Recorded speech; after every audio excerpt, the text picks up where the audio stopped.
The first time Rowan noticed Elia, she was sitting on the steps of an old lighthouse, counting the seconds between waves. He had come to the coast to disappear.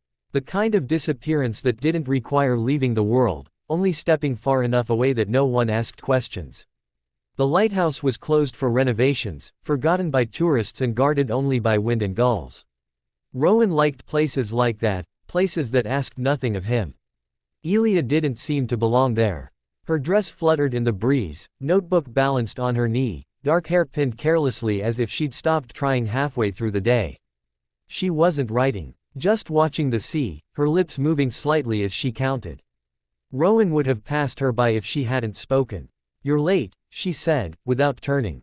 "For what?" he asked. She smiled then, slow and thoughtful. "The sunset. It waits for no one, but it does keep score."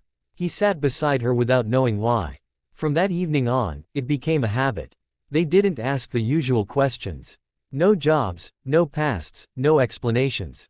They talked instead about small truths. How salt stayed on your skin long after you left the water, how silence could be loud, how some memories softened while others sharpened over time.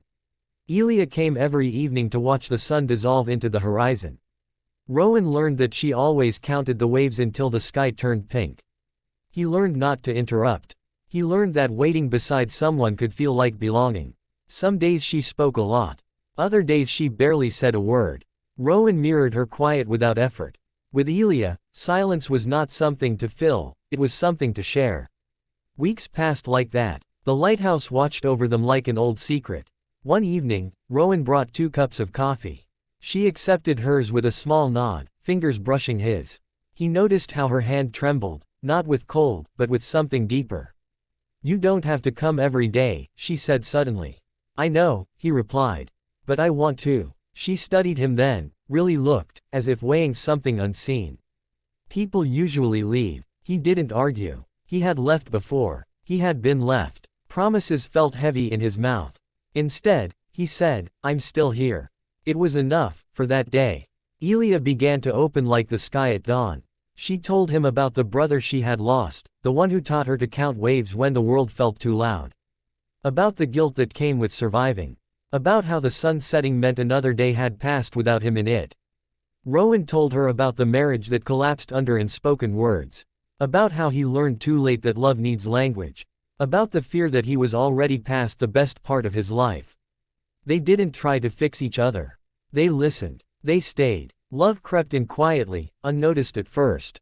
It arrived in the way Rowan reached for Elia's jacket when the wind picked up. In the way Elia saved him the last sip of coffee, knowing he liked it best when it had cooled. In the way they both leaned closer as the sun touched the sea, as if afraid it might take something with it. One evening, clouds swallowed the sunset whole. Elia stood, restless, scanning the horizon. "I missed it," she whispered, panic edging her voice. Rowan took her hand, firm, grounding. "It'll come back tomorrow." She shook her head. "What if it doesn't? Then we'll wait anyway." That was the moment she broke. Tears came quietly, like rain after drought. Rowan held her without words, the lighthouse standing witness as the sky darkened. From that night on, everything changed. They stopped pretending this was temporary. Rowan moved closer to the coast. Elia stopped counting waves every evening, only sometimes, when she needed to remember. They argued, gently, laughed, often, loved, carefully at first, then without apology. On the day the lighthouse reopened, crowds gathered, cameras flashing. Rowan and Elia stood apart from the noise, fingers intertwined. "The sun still waits," Elia said as it dipped low, glowing gold and patient. Rowan smiled. "So do I." And in the space between daylight and dark, they understood something simple and true. Love does not demand healing before it arrives. Sometimes, it arrives to heal, and stays long enough to prove it meant to.